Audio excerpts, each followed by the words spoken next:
Hello class, आज हम solve करने वाले हैं अपना क्वेश्चन नंबर 10 जो कि बहुत ज़्यादा इंपॉर्टेंट है आपके एग्जाम के पॉइंट ऑफ व्यू से। तो एक एनसीईआरटी की एक्सरसाइज है 6.2, उसका क्वेश्चन नंबर 10 है जो कि बहुत इंपॉर्टेंट है। इसको हम सॉल्व करने वाले हैं।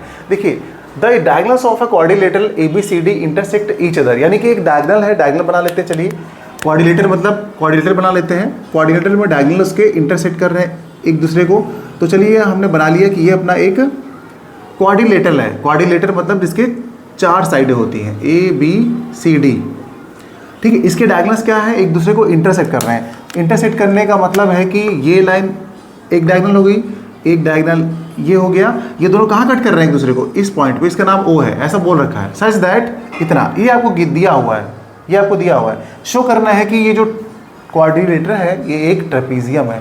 क्योंकि सर ट्रेपीजियम के लिए क्या करना होता है, ट्रेपीजियम के लिए आपको खाली इसकी कोई भी 2 साइड जो है पैरेलल दिखा देनी है, क्योंकि ट्रेपीजियम की 2 साइड पैरेलल होती हैं। ठीक है, अब चलिए जो गिवन है सबसे पहले इसको लिख लेते हैं। तो ये हमारे पास जो गिवन है इसको लिख लेंगे। गिवन क्या गिवन है, AO upon BO is equals to CO upon DO।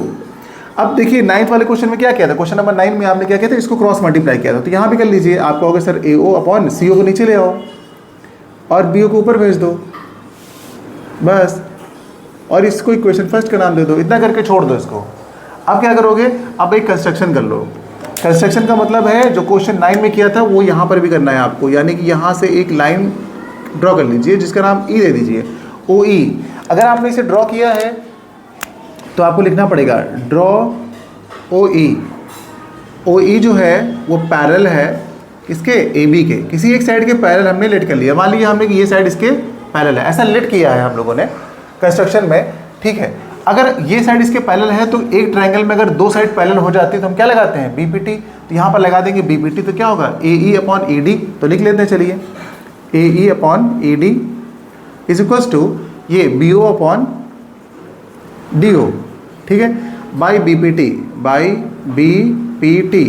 अब ये हो गई अपनी इक्वेशन नंबर 2। अब ध्यान से देखिए, आप यहाँ पे BO DO और BO DO मैच कर रहे हैं ना। तो अब क्या करोगे, आप फ्रॉम इक्वेशन 1 एंड 2 आप कहोगे फ्रॉम इक्वेशन 1 एंड 2। 1 एंड 2 से क्या कहोगे, अगर RHS इक्वल है तो LHS भी क्या होगा, इक्वल होगा। आप लिख दोगे AO upon CO is equals to ये वाली साइड AE अपॉन ED। अब ये ध्यान से देखिए आप, ये क्या है AO अपॉन OC, ये रहा। और ये क्या है AE अपॉन ED। आप कहोगे सर एक मिनट, AE अपॉन ED और AO अपॉन OC ये तो इस ट्रायंगल में लग जा रहा है, अपने आप बन गया। अगर इसमें लग जा रहा है यानी कि अब क्या होगा, बाई कन्वर्स ऑफ BPT हम कह सकते हैं कि जो ये साइड है ये इसके पैरेलल होगी। तो हम यहाँ पे लिख देंगे बाई, अच्छा इसके बाद लिखते हैं यहाँ से बाई कन्वर्स ऑफ BPT। ठीक है, बाई कन्वर्स ऑफ BPT, इसके आगे यहाँ से लिख रहे हैं। इसके बाद हम लिख सकते हैं, क्या लिख सकते हैं, जो अपना EO है वो पैरेलल है किसके, DC के।